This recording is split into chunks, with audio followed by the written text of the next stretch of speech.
Tem uma coisa que ninguém te conta sobre envelhecer. Não é o corpo que dói mais.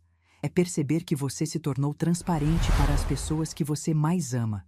É sentar numa sala cheia de gente e sentir que ninguém te enxerga. É ouvir risadas, conversas, planos sendo feitos. E entender que você não faz parte de nenhum deles. Meu nome é Vera Lúcia Mendes Figueiredo. Tenho 67 anos. E essa história começa numa quarta-feira de março, às 3h27 da tarde. Eu sei o horário exato porque olhei para o relógio no momento em que meu filho abriu a boca e destruiu qualquer ilusão que eu ainda tivesse sobre o meu lugar na vida dele. Mas antes de contar o que aconteceu naquela sala de reunião, preciso que você entenda uma coisa. Nenhuma humilhação surge do nada. Nenhuma ferida aparece de repente. Toda dor profunda tem raízes antigas, escondidas, que vão crescendo em silêncio até o dia em que finalmente rompem a superfície. E as minhas raízes começaram há exatamente 25 anos. Eu tinha 42 anos quando Geraldo partiu. Meu marido, meu companheiro de 2 décadas, o pai do meu único filho. Uma condição cardíaca que ninguém esperava. Num dia ele estava sentado à mesa do jantar, rindo de uma piada boba que nosso filho Renato tinha contado. No outro, eu estava no hospital, assinando papéis que eu mal conseguia ler através das lágrimas. Renato tinha 17 anos na época. Estava no último ano do colégio, cheio de sonhos, cheio de planos. Quando viu o pai deitado naquela maca, coberto por um lençol branco, ele não chorou. Ficou parado, olhando, como se o mundo inteiro tivesse parado junto com ele. Eu tive que ser forte pelos dois.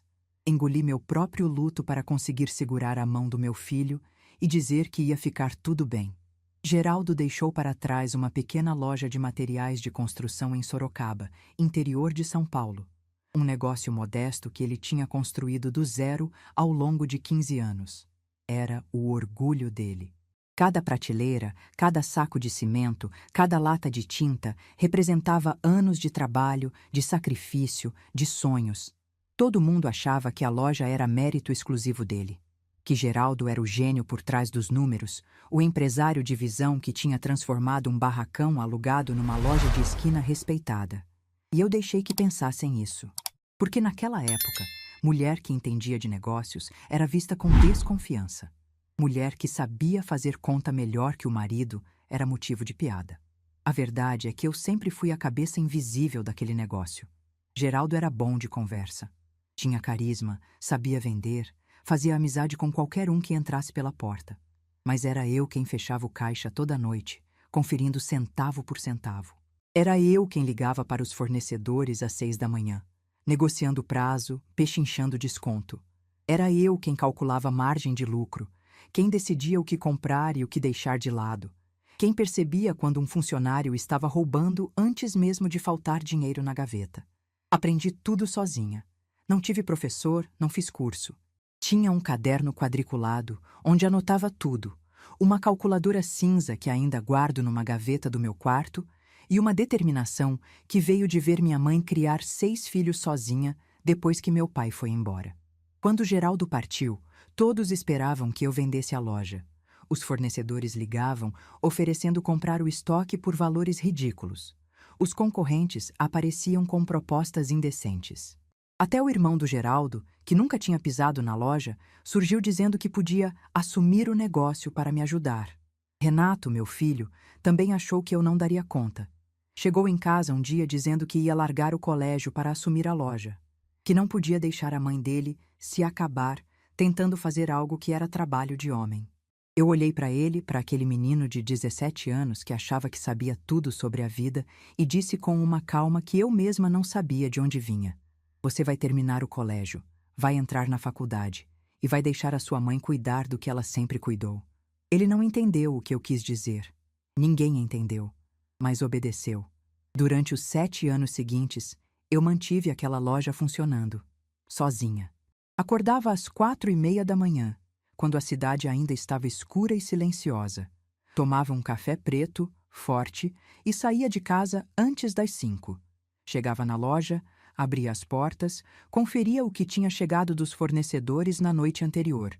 Às 7, quando os funcionários chegavam, eu já tinha organizado o estoque, separado os pedidos do dia, revisado as contas pendentes. Atendia cliente, resolvia problema, negociava com representante, pagava conta, cobrava caloteiro. No fim do dia, quando todo mundo ia embora, eu ficava sozinha no escritório dos fundos, aquele cubículo apertado que cheirava a poeira e papel velho. Conferia os números do dia, anotava no meu caderno, planejava o mês seguinte, perdi as contas de quantas noites dormia em cima daquela mesa de fórmica marrom. Quantas vezes acordei com o pescoço travado, a coluna reclamando, mas sem tempo de reclamar porque o despertador já estava tocando e tinha mais um dia inteiro pela frente. Renato entrou na faculdade de administração em Campinas. Eu paguei cada mensalidade, cada livro, cada despesa. Ele morava numa república com outros estudantes, vinha para casa nos finais de semana e eu sempre fazia questão de ter a geladeira cheia e a cama arrumada. Queria que ele se concentrasse nos estudos, queria que ele tivesse as oportunidades que eu nunca tive. Ele se formou aos 24 anos. Eu estava sentada na primeira fila da cerimônia de formatura, com meu vestido azul marinho, o mesmo que tinha usado no casamento dele com Geraldo, apertando um lencinho branco nas mãos. Quando chamaram o nome dele e ele subiu para pegar o diploma, eu chorei tanto que a mulher do meu lado perguntou se eu estava passando mal. Não estava passando mal. Estava sentindo orgulho.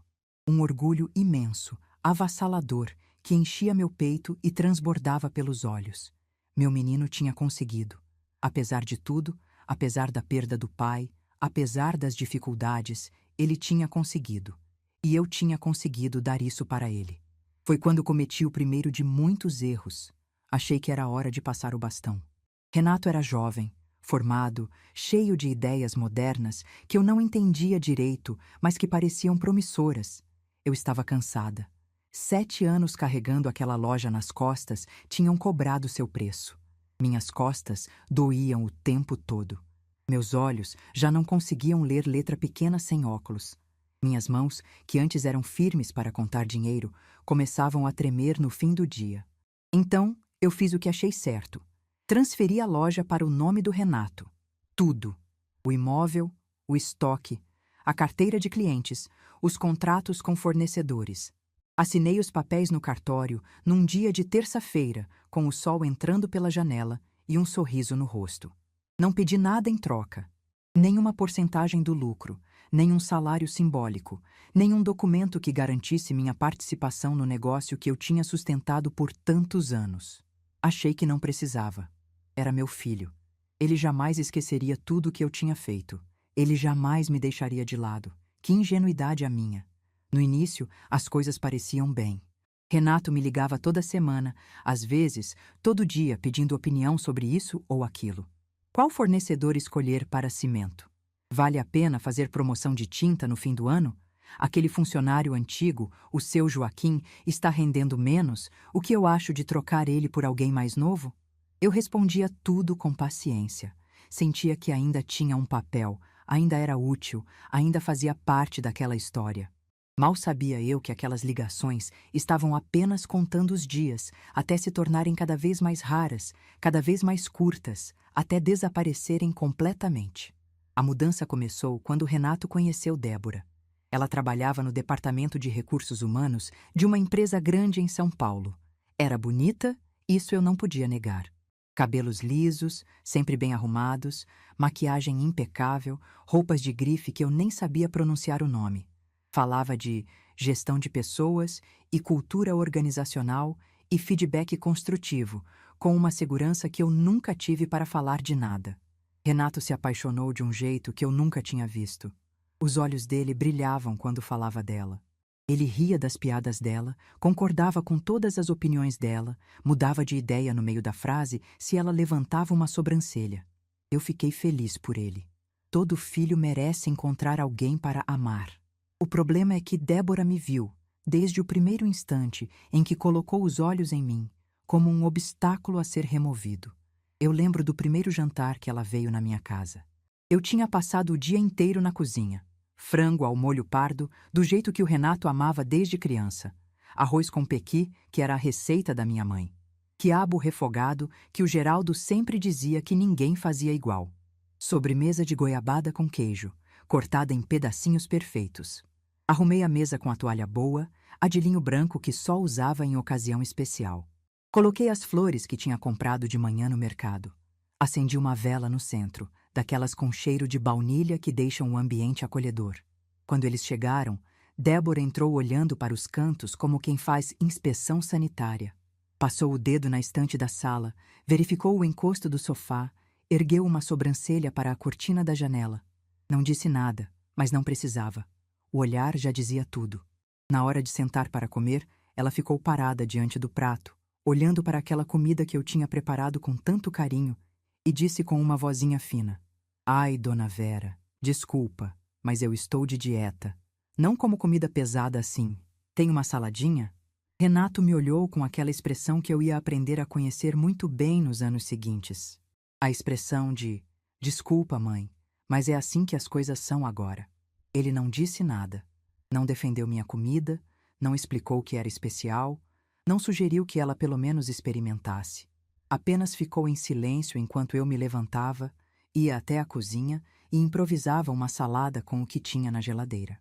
Débora passou o jantar inteiro cutucando folhas de alface, enquanto Renato comia meu frango em silêncio, sem elogiar uma única vez, sem dizer que estava gostoso como sempre dizia. O ar na sala estava pesado, denso, como se uma nuvem tivesse entrado pela janela e decidido ficar. Quando eles foram embora, eu fiquei sentada na mesa vazia por muito tempo. Os pratos ainda cheios de comida que ninguém tinha comido. As flores já começando a murchar. A vela derretida até o fim. Eu devia ter percebido naquela noite. Devia ter entendido o que estava por vir. Mas eu era mãe. E mães têm essa capacidade infinita de ignorar os sinais, de dar desculpas, de acreditar que no fundo tudo vai ficar bem. Naquela noite, sozinha na cozinha, lavando panelas que eu tinha sujado para nada, eu prometi a mim mesma que ia me esforçar mais. Que ia conquistar a Débora, que ia mostrar para ela que eu não era uma ameaça, que eu só queria ver meu filho feliz. Eu não sabia ainda, mas tinha acabado de entrar em uma guerra que eu jamais poderia vencer, porque era uma guerra onde o único prêmio era minha própria invisibilidade. E nos anos seguintes eu ia aprender, da forma mais dolorosa possível, que às vezes as pessoas que mais amamos são exatamente as pessoas capazes de nos destruir. Não com gritos, não com violência, não com palavras de raiva, mas com algo muito pior, com silêncio, com indiferença, com o simples ato de olhar através de você como se você não existisse. E eu, que tinha sobrevivido à perda do marido, que tinha sustentado uma empresa sozinha por 7 anos, que tinha enfrentado tudo que a vida jogou no meu caminho, estava prestes a descobrir que nada, absolutamente nada, poderia ter me preparado para o que viria a seguir. O casamento aconteceu 6 meses depois daquele jantar. Uma cerimônia bonita, num salão enfeitado de flores brancas e luzes douradas, com 150 convidados que eu mal conhecia. A maioria era da família de Débora, gente de São Paulo, bem vestida, que falava alto e ria de piadas que eu não entendia. Eu sentei na segunda fila, não na primeira. A primeira estava reservada para os pais de Débora, seu Orlando e Dona Fátima, um casal de comerciantes que tinha vendido uma rede de farmácias e agora vivia de renda. Eles chegaram de carro importado, com roupas que custavam mais do que eu ganhava em 3 meses, e cumprimentaram todo mundo com aquela simpatia ensaiada de quem está acostumado a ser o centro das atenções. Quando me viram, deram um sorriso educado e um prazer, Dona Vera, que soou mais como "Quem é você mesmo?". Renato não me apresentou direito. Disse apenas "Essa é minha mãe", e já foi receber outros convidados. Eu fiquei parada ali, com meu vestido verde escuro que tinha comprado especialmente para a ocasião, sentindo que tinha algo errado, mas sem saber exatamente o que. Durante a festa, eu circulei pelos cantos, tentando conversar com as pessoas, tentando me enturmar. Mas toda vez que me aproximava de um grupo, a conversa parecia mudar de assunto ou simplesmente morrer. Eu era a sogra, a mãe do noivo. Aquela figura que todo mundo sabe que existe, mas ninguém faz questão de conhecer. Na hora do brinde, seu Orlando fez um discurso emocionado sobre como estava feliz em receber Renato na família. Falou do futuro brilhante que o casal teria, das portas que se abriam, das oportunidades que viriam. Não mencionou meu nome uma única vez. Não disse nada sobre a mãe que tinha criado aquele homem sozinha. Era como se Renato tivesse brotado do nada, sem história, sem passado, sem raízes. Eu engoli aquela dor com um gole de champanhe e sorri para as fotos. Depois do casamento, Renato e Débora vieram morar comigo. A casa era grande, tinha 3 quartos, e eu achei que seria maravilhoso ter meu filho por perto novamente. Achei que íamos criar memórias juntos, que eu ia ver de perto a vida dele se construindo, que talvez Débora e eu pudéssemos nos aproximar com o tempo. Nas primeiras semanas tentei de tudo. Acordava cedo para preparar o café da manhã. Deixava a casa impecável, fazia as comidas que Renato gostava, mas também tentava aprender receitas mais leves para agradar Débora. Comprei um livro de saladas e outro de sucos detox. Pesquisei na internet sobre alimentação saudável. Fiz de tudo para mostrar que eu podia me adaptar, mas nada era suficiente. Débora tinha um jeito de fazer críticas que parecia elogio às avessas. Dona Vera, que bom que a senhora ainda consegue fazer tanta coisa nessa idade, ela dizia, como se eu fosse uma idosa de 90 anos e não uma mulher de 50 e poucos. Dona Vera, essa decoração é tão vintage, muito charmoso de verdade. E eu sabia que vintage significava velho, ultrapassado, fora de moda. Os comentários foram aumentando. Primeiro sobre a casa. Essa cortina de renda puxa muita poeira. Será que não seria melhor trocar? Depois, sobre a comida. Esse tempero forte assim não faz bem para o estômago do Renato. Ele anda com refluxo. Depois, sobre meus hábitos. A senhora deixa a televisão ligada muito alto, atrapalha o Renato que está trabalhando no escritório. Eu ia cedendo, uma coisa de cada vez. Troquei a cortina por uma de tecido liso. Diminuí o sal, o alho, a pimenta. Passei a assistir televisão com fones de ouvido, sozinha no meu quarto, me sentindo uma hóspede na minha própria casa. Renato nunca dizia nada. Quando eu tentava conversar com ele sobre os comentários de Débora, ele desconversava. Mãe, ela não fala por mal, é só o jeito dela. Ou então, mãe, tenta entender. Ela veio de uma realidade diferente.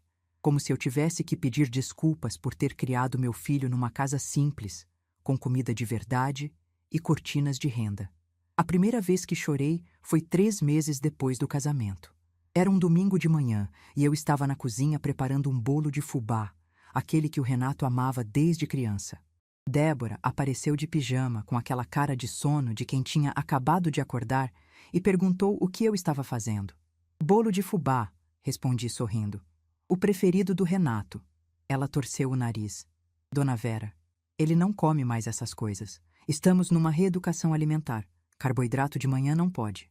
Eu fiquei parada, com a colher de pau na mão, olhando para aquela massa que eu tinha preparado com tanto carinho. O cheiro de fubá e erva doce já estava enchendo a cozinha. As forminhas estavam untadas, esperando. Mas é domingo, eu disse, com uma voz que saiu mais fraca do que eu queria. Dia de domingo sempre tem bolo de fubá, desde que o Renato era menino. Débora sorriu daquele jeito que eu já conhecia. O sorriso de quem tem pena de você, mas não quer demonstrar. Dona Vera, as coisas mudam. O Renato não é mais menino. Ele é um homem adulto, com responsabilidades, com uma esposa. Não pode ficar preso nas coisas do passado. Ela saiu da cozinha antes que eu pudesse responder. Eu terminei de fazer o bolo, coloquei no forno. Sentei na cadeira da cozinha e chorei em silêncio, abafando os soluços com o pano de prato, para ninguém ouvir. Quando o bolo ficou pronto, Renato nem desceu para comer. Débora disse que eles iam tomar café numa padaria orgânica que tinha aberto no centro. Saíram os dois, de mãos dadas, sem me convidar. Eu comi uma fatia daquele bolo sozinha, na cozinha vazia, sentindo o gosto da minha própria derrota em cada mordida.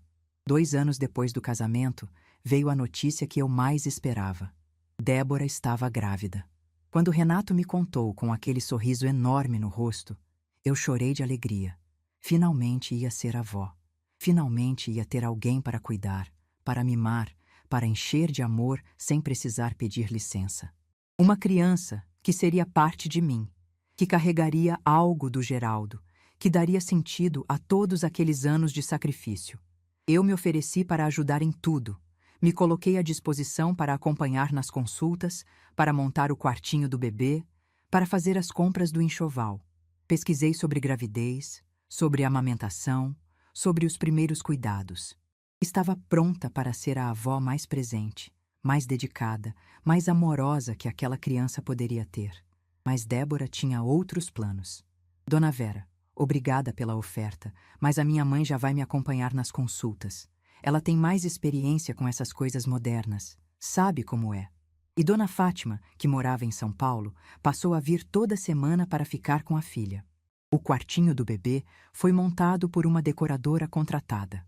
O enxoval foi comprado em lojas que eu nunca tinha ouvido falar, com preços que me faziam engasgar. Eu ofereci para fazer roupinhas de tricô, como minha mãe fazia para mim. E Débora disse que, hoje em dia, não se usa mais essas coisas artesanais. Quando Gustavo nasceu, numa madrugada de setembro, eu estava na sala de espera do hospital, torcendo as mãos de nervoso. Mas quem entrou primeiro no quarto para conhecer o bebê foram os pais de Débora. Eu esperei do lado de fora por quase 1 hora, até que uma enfermeira me chamou. Meu neto era a coisa mais linda que eu já tinha visto. Pequenininho, enrugadinho, com os olhos fechados e os punhos cerrados. Quando eu estendi os braços para pegá-lo, Débora disse: Dona Vera, ele acabou de mamar. Melhor não mexer muito, senão ele vomita. Eu abaixei os braços e fiquei ali, parada, olhando para aquela criança que era meu sangue, mas que eu não tinha permissão para tocar. Nos meses que se seguiram, as regras foram ficando cada vez mais claras. Eu não podia pegar o Gustavo sem pedir autorização. Não podia dar banho porque a pediatra ensinou um método específico. Não podia dar mamadeira porque pode confundir o bebê. Não podia cantar as cantigas que eu cantava para o Renato, porque músicas antigas assustam criança. Eu obedecia a tudo. Cada regra, cada proibição, cada olhar de reprovação quando eu fazia algo errado.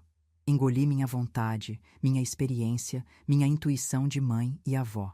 Fiz tudo o que eles mandaram, na esperança de que, com o tempo, as coisas melhorassem. 3 anos depois, veio Letícia. Outra gravidez, outro parto, outra neta que eu mal pude segurar nos braços.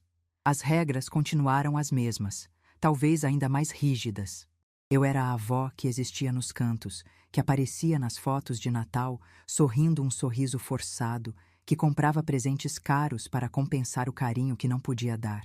Foi nessa época que algo começou a mudar dentro de mim. Eu estava cansada de implorar por migalhas, cansada de me diminuir para caber no espaço que eles me deixavam. Cansada de ser a intrusa na casa que eu mesma tinha construído. Num domingo qualquer, aconteceu algo que parecia pequeno, mas que plantou uma semente que ia demorar anos para germinar. Era almoço de Páscoa. Eu tinha acordado às 5 da manhã para preparar tudo. Bacalhau ao forno, arroz de brócolis, batatas coradas, salada especial. A mesa estava posta com a toalha boa, os pratos bonitos, as taças de cristal que eram herança da minha mãe. Quando todos chegaram, sentaram nos seus lugares de sempre. Seu Orlando e Dona Fátima na cabeceira, como se fossem os donos da casa. Renato e Débora de um lado, as crianças do outro, com suas cadeirinhas especiais. E eu fiquei em pé, servindo. Ninguém me chamou para sentar, ninguém ofereceu ajuda.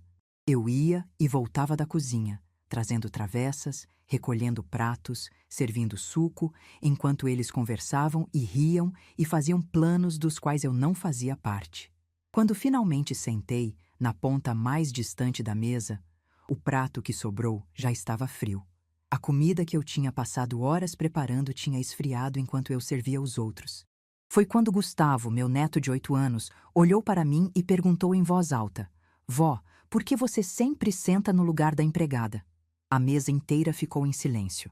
Eu olhei para o Renato, esperando que ele dissesse alguma coisa, que ele defendesse a mãe dele, que ele explicasse para o filho que a avó não é empregada. Mas ele abaixou os olhos e continuou comendo. Débora abafou um risinho. Seu Orlando pigarreou, desconfortável. Dona Fátima fingiu que não tinha ouvido.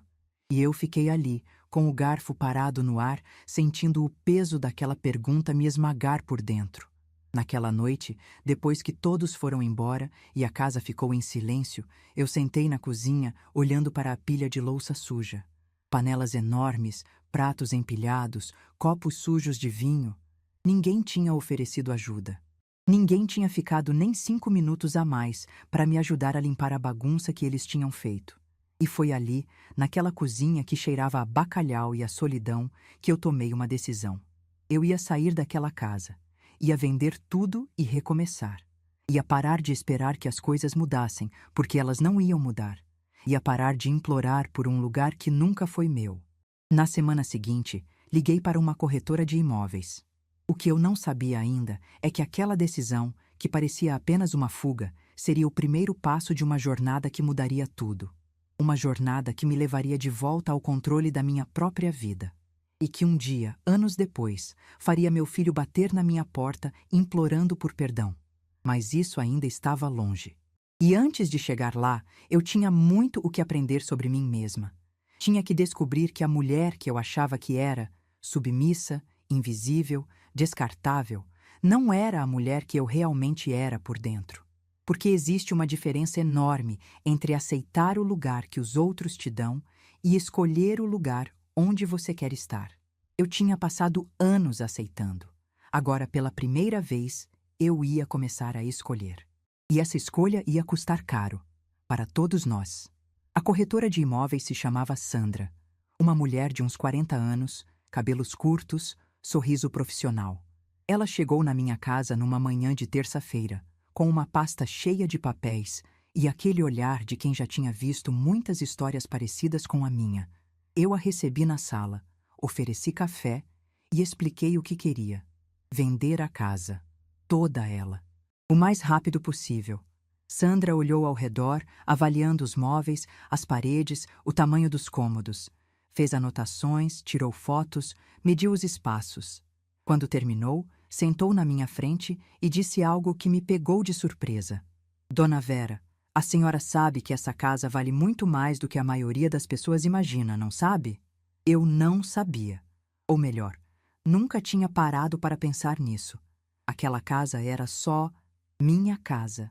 O lugar onde eu tinha criado meu filho, onde tinha vivido meu casamento, onde tinha chorado a perda do meu marido. Para mim, o valor era sentimental, não financeiro. Sandra explicou que o bairro tinha valorizado enormemente nos últimos anos. Novas escolas, novos comércios, uma estação de metrô planejada para ser inaugurada em breve. O terreno sozinho já valia uma fortuna. A casa, bem conservada como estava, valia ainda mais. Quando ela disse o número, eu pedi para repetir. Achei que tinha ouvido errado. Não tinha. Aquela casa, que eu achava que era apenas um teto sobre minha cabeça, valia o suficiente para eu viver confortavelmente pelo resto da vida, sem depender de ninguém, sem precisar pedir nada para ninguém. Naquela noite, eu não dormi. Fiquei deitada na cama, olhando para o teto, fazendo contas na cabeça. Pela primeira vez em anos, eu estava pensando no meu futuro. Não no futuro do Renato, não no futuro dos meus netos, não no futuro da família, no meu futuro. E essa sensação era ao mesmo tempo assustadora e libertadora. Quando contei para Renato que ia vender a casa, a reação dele foi exatamente o que eu esperava. Ele apareceu no dia seguinte, sem avisar, batendo na porta com aquela cara de quem tinha acabado de receber uma notícia terrível. Débora veio junto, claro. Os dois entraram na sala como se fossem donos do lugar, sem pedir licença, sem perguntar se eu estava ocupada. Mãe, é verdade isso que eu ouvi? Renato perguntou, antes mesmo de sentar. Você está vendendo a casa? Eu confirmei com a cabeça. Calma. Mas você ficou louca? Ele continuou, a voz subindo. Essa casa é da família. Você não pode simplesmente vender sem consultar ninguém. Eu olhei para ele por um longo momento. Para aquele homem de 36 anos que ainda achava que podia falar comigo daquele jeito. Que ainda achava que tinha direito sobre as minhas decisões. Renato, eu disse, com uma voz que eu mesma não reconhecia. Essa casa está no meu nome. Sempre esteve. Eu posso fazer o que quiser com ela. Débora se intrometeu, como sempre fazia. Dona Vera, mas e as crianças? Elas cresceram nessa casa. Tem valor sentimental. A senhora não pode simplesmente... Posso sim, eu interrompi. E vou. O silêncio que se seguiu foi pesado. Renato me olhava como se estivesse vendo uma estranha. Talvez estivesse. Talvez aquela fosse a primeira vez que ele via a mulher que eu realmente era por dentro. E onde você vai morar? Ele perguntou depois de um tempo. Vou comprar um apartamento. Menor, mais prático. Só para mim. Só para você? Débora repetiu, com aquele tom de falsa preocupação que eu conhecia tão bem. Mas, dona Vera, a senhora sozinha? Na sua idade? E se acontecer alguma coisa? Eu sorri. Um sorriso pequeno, quase imperceptível, mas que carregava anos de respostas engolidas. Na minha idade, Débora, eu ainda sei cuidar de mim mesma. Aprendi isso há muito tempo, quando ninguém mais podia cuidar. Eles foram embora sem conseguir me convencer. Renato ainda tentou mais algumas vezes nas semanas seguintes. Ligava, aparecia, mandava mensagens. Usou os netos como argumento. Disse que as crianças ficariam traumatizadas, que eu estava destruindo a família. Mas eu já tinha tomado minha decisão. A casa foi vendida em menos de um mês. O comprador pagou à vista, sem pechinchar. Quando assinei os papéis no cartório, senti algo que não sentia há décadas: controle. Controle sobre minha própria vida, sobre meu próprio destino. Comprei um apartamento de 2 quartos num bairro tranquilo, perto do centro. Não era luxuoso, mas era meu. Cada móvel que escolhi, cada cor de parede que pintei, cada detalhe da decoração foi decisão minha. Ninguém para criticar, ninguém para dar palpite, ninguém para me fazer sentir que eu estava fazendo algo errado. Mas o dinheiro da venda da casa era muito mais do que eu precisava para comprar o apartamento. Sobrou uma quantia considerável. E foi aí que minha vida realmente começou a mudar. Eu poderia ter colocado tudo na poupança, como faz a maioria das pessoas da minha idade. Poderia ter deixado o dinheiro parado, rendendo quase nada, esperando eu precisar. Mas algo dentro de mim dizia que eu podia fazer mais, que eu merecia fazer mais. Foi quando conheci Cláudia. Ela era consultora financeira, indicação de uma conhecida da igreja que tinha multiplicado suas economias, seguindo os conselhos dela. Cláudia tinha mais ou menos a minha idade, cabelos grisalhos que ela usava com orgulho e um jeito direto de falar que me conquistou na primeira conversa. Dona Vera, ela disse depois de ouvir minha história, a senhora passou a vida inteira cuidando do dinheiro dos outros. Está na hora de cuidar do seu. Aquela frase ficou ecoando na minha cabeça por dias. Cláudia me ensinou coisas que eu nunca tinha ouvido falar. Fundos de investimento, renda fixa, renda variável, diversificação de carteira. No início, eu me sentia uma criança aprendendo a ler. Mas aos poucos, os conceitos foram fazendo sentido. Afinal, eu tinha passado a vida inteira lidando com números. A lógica era a mesma, só a escala era diferente. Comecei a estudar. Comprei livros, assisti vídeos na internet, fiz anotações em cadernos como fazia na época da loja. Cláudia ficava impressionada com a rapidez com que eu aprendia. Dona Vera, a senhora tem um talento natural para isso, ela dizia. E eu sorria, pensando em todas as vezes que me disseram que eu não entendia nada de negócios. Em 2 anos, meu dinheiro tinha crescido de uma forma que eu nunca imaginei possível. Não era uma fortuna absurda, mas era o suficiente para me dar segurança. E mais importante, era meu. Conquistado com meu trabalho, com minha inteligência, com minha determinação. Foi nessa época que Renato veio me procurar com uma proposta. A loja de materiais de construção estava indo bem, mas ele tinha planos maiores. Queria expandir, abrir filiais em outras cidades, transformar o negócio numa rede. O problema era o capital. Os bancos tinham negado crédito porque ele já tinha outras dívidas. Os investidores que ele procurou queriam participação demais, controle demais. Ele estava desesperado. Eu via isso nos olhos dele quando sentou na sala do meu apartamento, naquele mesmo sofá onde meses antes tinha me acusado de estar louca por vender a casa. A arrogância tinha dado lugar a uma ansiedade mal disfarçada. Mãe, eu preciso de 400 mil reais, ele disse sem rodeios.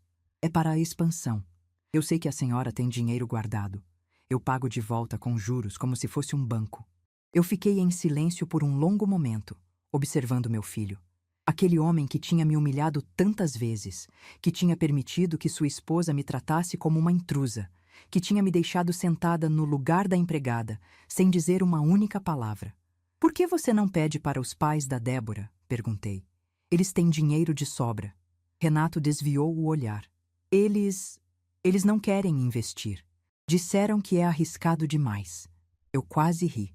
Os mesmos sogros que eram tratados como reis na minha antiga casa, que ocupavam a cabeceira da mesa, que opinavam sobre tudo, não queriam arriscar um centavo no negócio do genro.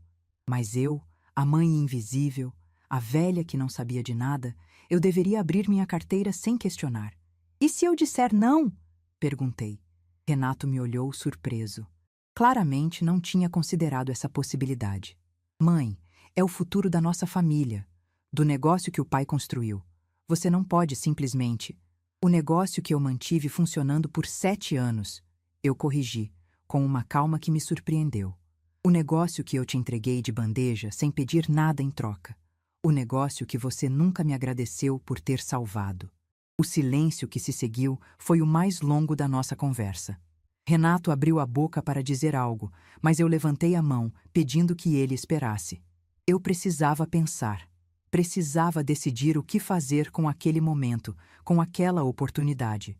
Eu vou pensar, disse finalmente. Volta semana que vem. Ele foi embora confuso, sem entender o que estava acontecendo. E eu fiquei sozinha no meu apartamento, olhando pela janela, tomando a decisão mais importante da minha vida. Naquela noite, liguei para Cláudia. Contei tudo sobre a proposta do Renato. E então, fiz uma pergunta que mudaria tudo. Cláudia, é possível fazer um investimento anônimo? Colocar dinheiro numa empresa sem que o dono saiba quem é o investidor? Ela ficou em silêncio por alguns segundos. É possível sim. Através de um fundo, de uma empresa intermediária. Mas, por que a senhora quer fazer isso? Eu expliquei. Disse que queria ajudar meu filho, mas que se ele soubesse que o dinheiro era meu, nunca aceitaria. O orgulho dele não permitiria. E mais, se Débora soubesse que eu tinha dinheiro, ia arranjar um jeito de colocar as mãos nele. Mas havia outro motivo, um que eu não disse em voz alta. Eu queria ver. Queria ver como meu filho trataria um investidor desconhecido. Queria ver se o respeito que ele nunca teve por mim apareceria quando achasse que estava lidando com alguém importante. Cláudia entendeu. Talvez ela mesma tivesse histórias parecidas, feridas parecidas. Juntas, montamos a estrutura. Uma empresa no meu nome, um contrato de investimento com cláusulas específicas, tudo registrado e documentado. Mas eu não era ingênua. Não ia entregar R$ 400 mil sem proteção. O contrato tinha uma cláusula especial.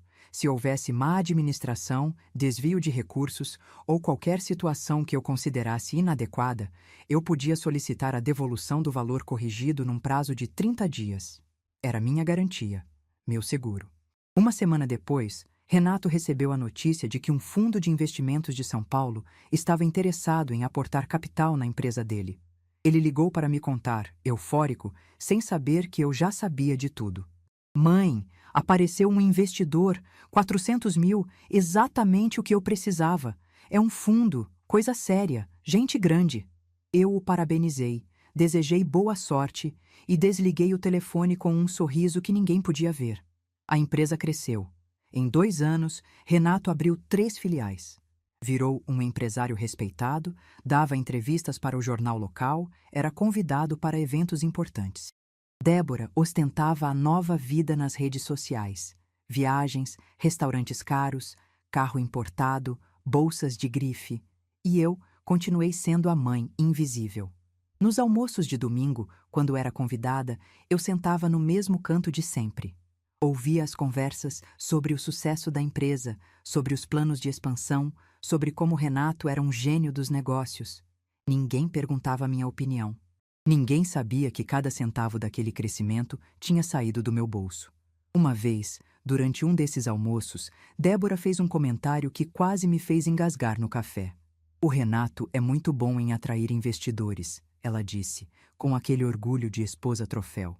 Tem gente importante acreditando nele, gente que entende de negócios de verdade. Eu tomei meu café em silêncio sem responder. Mas por dentro, algo estava crescendo. Uma certeza de que um dia, de alguma forma, toda aquela verdade viria à tona. Eu só não sabia que esse dia chegaria da forma mais dolorosa possível, que seria eu mesma a detonar a bomba que explodiria tudo, e que quando a poeira baixasse, nada mais seria como antes, porque existe um limite para a invisibilidade, um ponto onde o silêncio deixa de ser aceitação e se torna escolha. E eu estava prestes a descobrir exatamente onde ficava esse ponto. A reunião que mudaria tudo estava marcada para uma quarta-feira de março. E naquele dia, pela primeira vez em anos, eu não ia ficar calada. A reunião foi marcada para uma quarta-feira, às 3 da tarde. Renato me ligou na véspera, com aquela voz de quem está cumprindo uma obrigação, e disse que seria importante eu comparecer. É uma reunião com os sócios e o contador, mãe. Vamos apresentar os números do trimestre. Acho bom você estar lá, faz parte da família. Parte da família. Depois de anos sendo tratada como uma peça decorativa, de repente eu era parte da família. Eu sabia exatamente por que ele estava me convidando. Não era por consideração, não era por respeito. Era para mostrar aos outros que ele era um filho dedicado, que incluía a mãe idosa nos assuntos importantes. Uma performance para a plateia. Mas eu aceitei. Disse que estaria lá às 3 em ponto. Naquela manhã, acordei mais cedo do que o normal. Tomei um banho demorado, lavei meus cabelos brancos com cuidado, passei o creme que fazia eles ficarem macios e brilhantes. Escolhi minha roupa com atenção. Uma blusa de seda cinza azulada por baixo do meu blazer azul marinho, o mesmo que eu usava em ocasiões que exigiam postura. Olhei para o espelho e vi uma mulher de 66 anos que, pela primeira vez em muito tempo, não estava tentando desaparecer. Cheguei à empresa 15 minutos antes do horário marcado. A recepcionista me reconheceu e sorriu com educação. Dona Vera, a reunião vai ser na sala do final do corredor. Pode entrar. A sala de reunião era moderna, com uma mesa grande de vidro, cadeiras de couro e uma televisão na parede onde seriam projetados os números. Eu fui a primeira a chegar. Escolhi uma cadeira no canto, perto da janela, onde pudesse observar tudo sem chamar atenção. Aos poucos, os outros foram chegando. Primeiro, o contador, Marcos, um homem de uns 50 anos, calvo, com óculos de armação grossa e uma pasta cheia de documentos. Ele me cumprimentou com um aceno de cabeça educado, mas distante. Depois vieram os 2 sócios minoritários, Paulo e Ricardo, empresários que tinham investido na expansão das filiais. Eles mal me olharam. Débora chegou junto com Renato. Ela estava impecável, como sempre, com um vestido justo e salto alto, como se estivesse indo para um desfile e não para uma reunião de números. Sentou ao lado do marido, na cabeceira da mesa, e me lançou aquele sorrisinho de sempre. O sorriso de quem tolera a sua presença por educação. Que bom que a senhora veio, dona Vera, ela disse. Vai ser interessante para a senhora ver como as coisas funcionam numa empresa de verdade. Eu não respondi. Apenas sorri de volta e cruzei as mãos sobre a mesa. A reunião começou pontualmente às 3 horas. Marcos conectou seu computador à televisão e começou a apresentar os números do trimestre. Faturamento, despesas operacionais, margem de lucro, projeções para o próximo período. Os números eram bons. A empresa estava crescendo, as filiais estavam dando resultado, o retorno sobre o investimento era positivo. Eu ouvia tudo em silêncio, prestando atenção em cada número, em cada gráfico, em cada palavra. Décadas trabalhando com planilhas e notas fiscais tinham me ensinado a ler nas entrelinhas dos números. E havia algo ali que não estava certo. Marcos passou para a planilha de despesas operacionais. Salários, aluguel, fornecedores, manutenção, marketing. Tudo parecia normal, até que ele mostrou uma linha que me fez franzir a testa. Consultoria externa, R$ 85 mil. R$ 85 mil em consultoria externa. Eu conhecia aquela empresa desde quando era uma lojinha de bairro.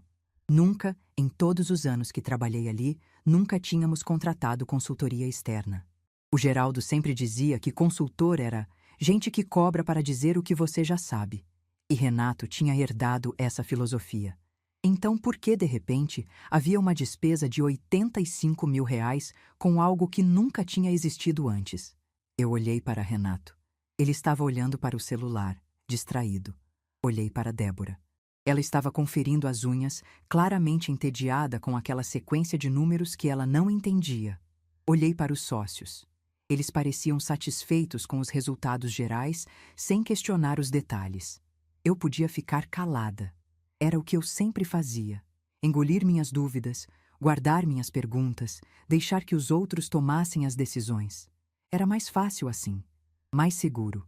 Mas naquele dia, algo dentro de mim se recusou a ficar em silêncio. Levantei a mão. Um gesto simples, quase tímido, mas que fez toda a sala parar e me olhar como se eu tivesse acabado de fazer algo extraordinário. Com licença, eu disse, com a voz calma, medida. Essa despesa de consultoria externa. Qual empresa prestou esse serviço? O silêncio que se seguiu foi absoluto. Marcos parou de clicar no computador. Paulo e Ricardo se entreolharam. Débora levantou os olhos das unhas, finalmente prestando atenção. Renato me olhou como se eu tivesse falado em outro idioma. Mãe, ele disse com aquele tom de quem fala com uma criança que fez algo errado. A senhora não precisa se preocupar com isso. São questões técnicas. Eu só perguntei qual empresa. Insisti, mantendo a voz firme. Porque eu conheço esse negócio há mais de 30 anos, Renato. Eu trabalhei aqui quando isso era um barracão alugado e nunca, em todo esse tempo, tivemos consultoria externa. É uma despesa nova e um valor muito alto. O ar na sala ficou pesado. Eu podia sentir a tensão crescendo, como se alguém tivesse acendido um fósforo perto de um barril de pólvora. Marcos mexeu nos papéis, visivelmente desconfortável. Os dois sócios se ajeitaram nas cadeiras, subitamente interessados na minha pergunta. E Débora ficou pálida. Eu vi. Naquele instante, eu vi a verdade nos olhos dela. O medo, o cálculo, a certeza de que algo estava prestes a ser descoberto. Dona Vera, ela disse, tentando recuperar o controle com aquele sorrisinho condescendente que eu conhecia tão bem. A senhora não precisa se preocupar com números. Isso aqui é coisa de gente que entende de empresa. E foi então que Renato fez o que eu nunca vou esquecer. Ele se levantou da cadeira. Olhou para mim com uma expressão que misturava raiva, constrangimento e algo que parecia desprezo. E disse em voz alta, para toda a sala ouvir: Você não sabe nem ler direito, mãe. Sai da reunião. Está nos envergonhando. Eu olhei para o meu filho. Para aquele homem que eu tinha carregado no ventre por 9 meses, que eu tinha amamentado nas madrugadas frias, embalado quando tinha pesadelo, protegido de tudo que pudesse machucá-lo, que eu tinha criado sozinha depois que o pai dele partiu, abrindo mão de tudo para que ele tivesse um futuro. Que eu tinha sustentado com meu suor, educado com meu sacrifício, preparado para a vida com cada centavo que ganhei. Que eu tinha salvado da falência 3 anos antes, sem que ele soubesse, porque acreditava nele mais do que ele jamais acreditou em mim.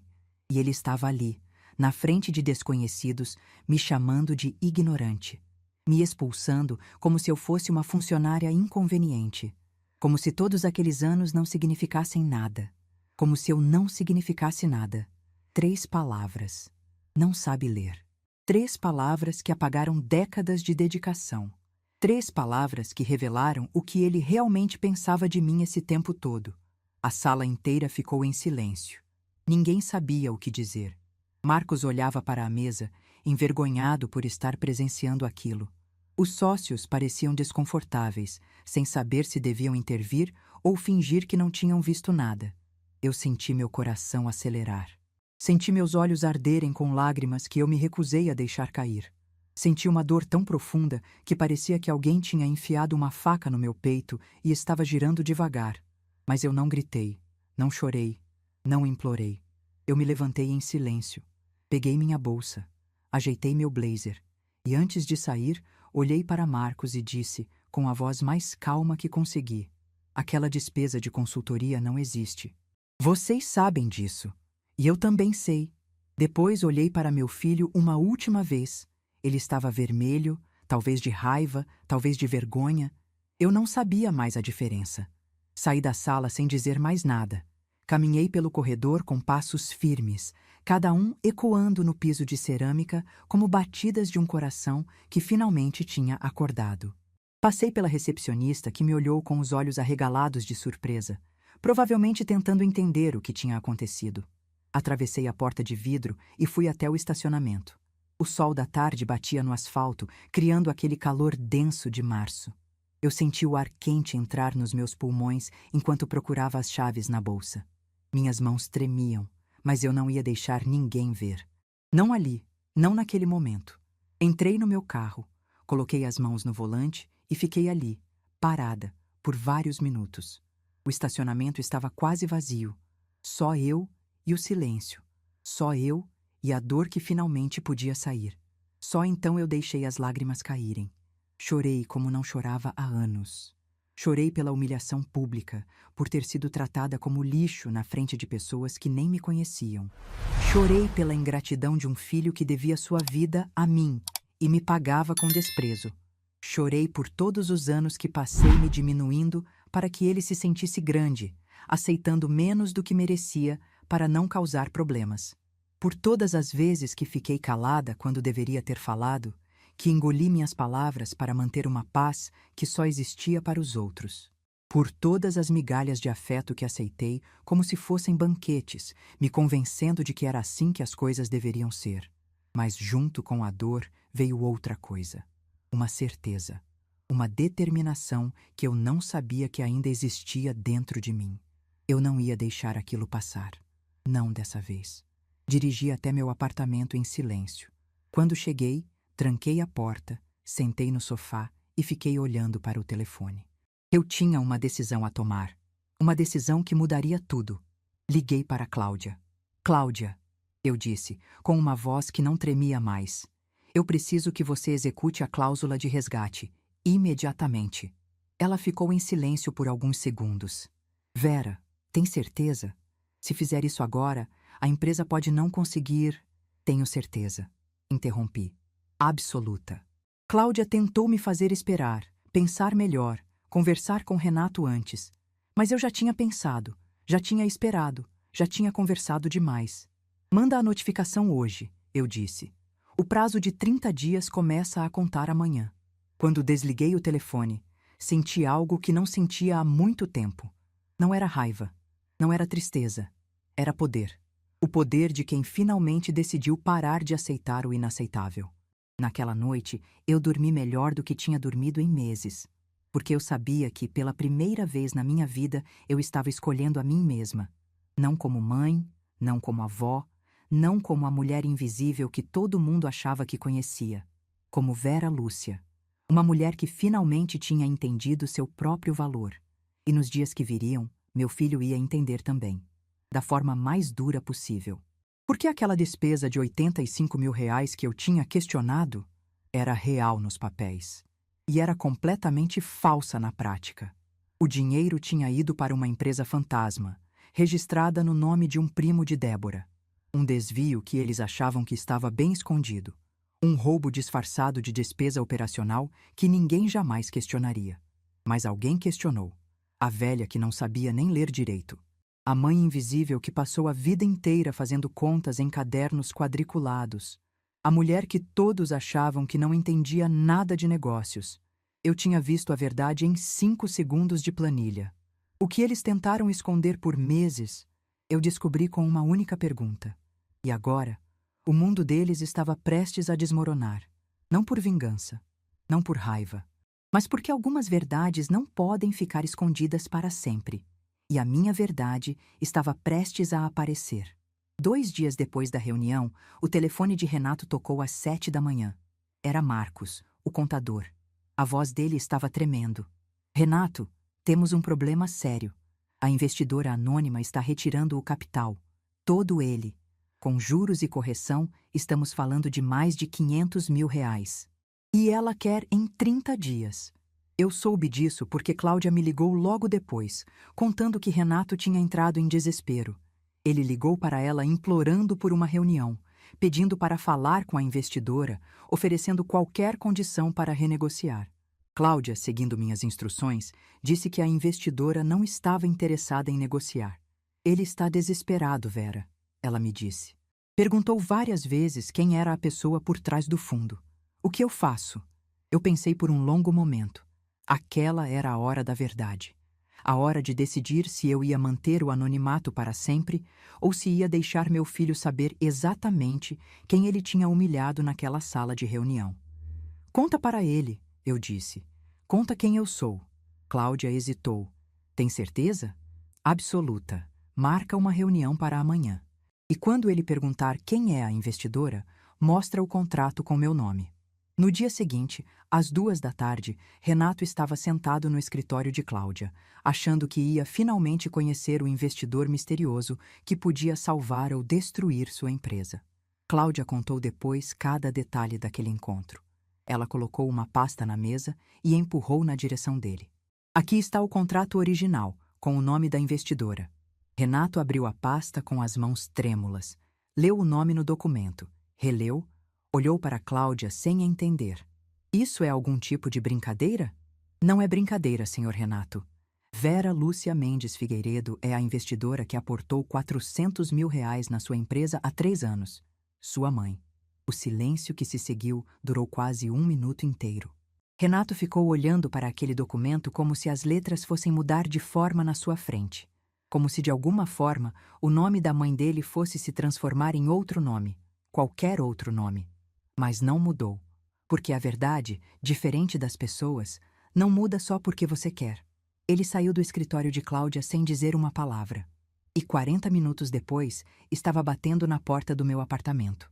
Eu sabia que ele viria. Tinha passado a manhã inteira me preparando para aquele momento. Não preparando o que ia dizer, porque eu não ia dizer nada. Preparando o que ia fazer. Nada. Quando ouvi a campainha tocar, eu estava sentada no sofá da sala, com uma xícara de chá nas mãos e o jornal aberto no colo. O som ecoou pelo apartamento, mas eu não me movi. A campainha tocou de novo. E de novo. E de novo. Depois vieram as batidas na porta. Primeiro leves, depois mais fortes, depois desesperadas. Mãe, mãe, abre a porta. Eu sei que a senhora está aí. Eu tomei um gole do meu chá. Estava na temperatura perfeita. Mãe, por favor, eu preciso conversar com a senhora. Me deixa explicar. Explicar o quê, eu pensei. Explicar que me humilhou na frente de desconhecidos? Explicar que me chamou de ignorante? Explicar que durante anos me tratou como um móvel velho que ninguém quer, mas também não tem coragem de jogar fora? As batidas continuaram. A voz dele foi ficando mais alta, mais desesperada, mais quebrada. Mãe, a empresa vai quebrar. Eu vou perder tudo. Os sócios estão exigindo auditoria. Descobriram a fraude da Débora. Está tudo desmoronando. Fraude da Débora. Então, ele já sabia. Já tinha descoberto que a esposa perfeita dele estava desviando dinheiro da empresa junto com o primo. Que aqueles R$ 85 mil de consultoria eram só a ponta do iceberg. Mãe, eu errei. Eu sei que errei. Me dá uma chance de consertar. Eu coloquei a xícara na mesa de centro. Levantei do sofá. Caminhei devagar até a janela da sala, de onde podia ver a rua lá embaixo. As batidas continuavam. Mãe, pelo amor de Deus, eu estou implorando. Ele estava chorando. Eu podia ouvir os soluços entre as palavras. Meu filho de 42 anos, o empresário respeitado, o homem que me expulsou de uma reunião porque eu não sabia ler, estava chorando no corredor do meu prédio como uma criança perdida. Uma parte de mim queria abrir aquela porta. A parte que ainda era mãe, que ainda lembrava dele pequenininho nos meus braços, que ainda sentia o peso daquele bebê dormindo no meu peito. A parte que tinha passado a vida inteira perdoando, esquecendo, dando mais uma chance. Mas essa parte não era mais forte do que a outra. A parte que finalmente tinha entendido que amor não é sinônimo de anulação, que ser mãe não significa aceitar qualquer coisa, que algumas portas precisam ficar trancadas para que outras possam se abrir. Fiquei ali, parada na janela, ouvindo meu filho bater na minha porta por quase 1 hora. Vizinhos saíram para ver o que estava acontecendo. Dona Aparecida, do apartamento da frente, veio perguntar se eu precisava de ajuda. Eu disse que não, que estava tudo bem, que ele ia embora quando cansasse. E foi embora. Quando finalmente o silêncio voltou, eu olhei pela janela e vi ele entrando no carro. Ficou parado ali dentro por vários minutos, a cabeça apoiada no volante. Depois ligou o motor e foi embora. Naquela noite, eu dormi em paz. Nas semanas que se seguiram, muita coisa aconteceu. Os sócios minoritários, Paulo e Ricardo, exigiram uma auditoria completa nas contas da empresa. Descobriram não apenas os 85 mil da consultoria fantasma, mas outros desvios menores que Débora tinha feito ao longo dos anos. No total, quase 200 mil reais tinham ido para as mãos do primo dela. Eles se retiraram da sociedade. Exigiram a devolução dos valores investidos, com juros e correção. A empresa, que já estava fragilizada pelo meu resgate, não aguentou o baque. Renato precisou vender 2 das 3 filiais para cobrir as dívidas. Débora, quando viu o barco afundar, mostrou quem realmente era. Pediu separação antes mesmo da poeira baixar. Disse que não tinha casado com um fracassado e que ia lutar por metade de tudo na justiça. O amor que ela jurava sentir pelo meu filho evaporou junto com o dinheiro. Os pais dela, seu Orlando e Dona Fátima, que antes apareciam todo mês cheios de sorrisos e opiniões, desapareceram completamente. Não ligaram para saber como Renato estava, não ofereceram ajuda, não mandaram nenhuma mensagem. Os reis da cabeceira da mesa abandonaram o castelo quando descobriram que não tinha mais ouro. Meus netos, Gustavo e Letícia, foram morar com o pai. Débora disse que precisava de espaço para se encontrar, o que significava que não queria a responsabilidade de criar 2 crianças enquanto tentava reconstruir sua vida de aparências. Um mês depois do episódio da porta trancada, Renato apareceu de novo, mas dessa vez não veio bater e gritar. Tocou o interfone uma única vez e disse com a voz cansada: "Mãe, eu não vim pedir dinheiro. Vim pedir desculpas. Se a senhora não quiser me receber, eu entendo. Mas eu precisava dizer isso." Fiquei em silêncio por um longo momento, com o dedo no botão do interfone. Pensei em tudo o que tinha acontecido. Em todas as humilhações, em todas as dores, em todas as vezes que me senti invisível. E pensei também no menino que ele tinha sido um dia antes de se perder no caminho. "As crianças estão com você?" perguntei. "Estão no carro. Elas queriam ver a avó." Olhei pela janela. O carro dele estava estacionado na frente do prédio. Gustavo e Letícia estavam no banco de trás, olhando para cima, tentando ver minha janela. Respirei fundo. Desci. Quando abri a porta do prédio, meus netos correram para me abraçar. "Vó, a gente sentiu tanto a sua falta", Letícia disse com os olhos cheios de lágrimas. Gustavo, o adolescente que antes mal me olhava, me abraçou tão forte que quase me derrubou. "Desculpa, vó. Desculpa por tudo." Renato ficou parado na calçada, sem saber o que fazer. Eu olhei para ele, para aquele homem que um dia tinha sido meu menino, e disse: "Entra, vamos conversar." A conversa durou horas. Renato me contou tudo, sem esconder nada. Os erros que cometeu, as decisões ruins, como tinha se deixado levar pela arrogância e pela influência de Débora. Chorou várias vezes. Pediu perdão de um jeito que eu nunca tinha visto antes. Não o perdão apressado de quem quer algo em troca, mas o perdão genuíno de quem finalmente entendeu o tamanho do próprio erro. Eu escutei tudo, e quando ele terminou, disse: "Eu te perdoo, Renato.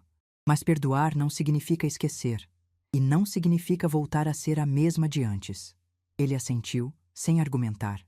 "Eu passei 25 anos me diminuindo para que você se sentisse grande", continuei. "Aceitei ser invisível, ser ignorada, ser tratada como peso. E a culpa não é só sua, é minha também, por ter permitido. Mãe, Deixa eu terminar. O dinheiro que investi na sua empresa era tudo que eu tinha. Tudo que juntei em décadas de trabalho silencioso. Eu investi porque acreditava em você, mesmo quando você não acreditava em mim. Mas o que você fez naquela reunião não foi sobre dinheiro. Foi sobre respeito. E respeito não se compra." Renato ficou em silêncio, a cabeça baixa. "Eu vou manter o resgate", disse. "O dinheiro é meu por direito, mas vou parcelar em condições que você consiga pagar. Não porque você mereça, mas porque aquela empresa também é legado do seu pai, e ele não merece ver isso destruído." Ele levantou os olhos, surpreso. "E tem mais uma coisa. As crianças podem vir morar comigo, se você concordar. Elas precisam de estabilidade e você precisa de tempo para reorganizar sua vida." Gustavo e Letícia, que estavam ouvindo da cozinha, vieram correndo. "Sério, vó? A gente pode morar com você?" Eu sorri. Sério. Mas vão ter regras. Vão ter que arrumar o quarto, ajudar nas tarefas, estudar direito. E, principalmente, vão ter que me tratar com respeito. Como avó. Não como empregada. Eles concordaram na hora. Isso foi há 8 meses. Hoje, Gustavo e Letícia moram comigo. Renato vem visitá-los todo final de semana. A empresa sobreviveu, reduzida a uma única loja, mas funcionando. Ele está pagando as parcelas do meu investimento religiosamente, todo mês. Nossa relação mudou. Não voltou a ser o que era antes, e nem deveria. Agora existe respeito, existe reconhecimento. Renato me apresenta para os outros como minha mãe, Vera Lúcia, a mulher mais forte que eu conheço. Ele me liga para pedir conselhos. Ele me ouve. Mas a maior mudança não foi nele. Foi em mim. Eu finalmente entendi que amor não significa sacrifício infinito, que ser mãe não significa ser invisível, que aceitar migalhas não é humildade, é anulação. A porta que eu tranquei naquele dia não era apenas a porta do meu apartamento. Era a porta de uma vida onde eu sempre estaria em segundo lugar. Uma vida onde meu valor dependia de quanto eu podia dar e nunca de quem eu era. Hoje, aos 67 anos, eu finalmente estou em primeiro lugar na minha própria história. E se essa história ensina alguma coisa, é que nunca é tarde para trancar as portas que precisam ser trancadas. E nunca é tarde para abrir as portas que levam à nossa própria dignidade. Meu filho me disse uma vez que eu não sabia ler. Ele estava errado. Eu sei ler muito bem. Sei ler números, sei ler contratos, sei ler pessoas. E, principalmente, sei ler o meu próprio valor. O silêncio daquela tarde, enquanto ele batia na minha porta, foi o silêncio mais poderoso da minha vida. Foi o silêncio de uma mulher que finalmente entendeu que se diminuir pelos outros não é amor, é apagamento. Esse foi o livro mais importante que eu já abri. E não pretendo fechá-lo nunca mais. Se essa história tocou seu coração, deixe seu like, se inscreva no canal e comente aqui embaixo. No meu lugar, o que você faria? Sua mensagem pode iluminar o dia de alguém.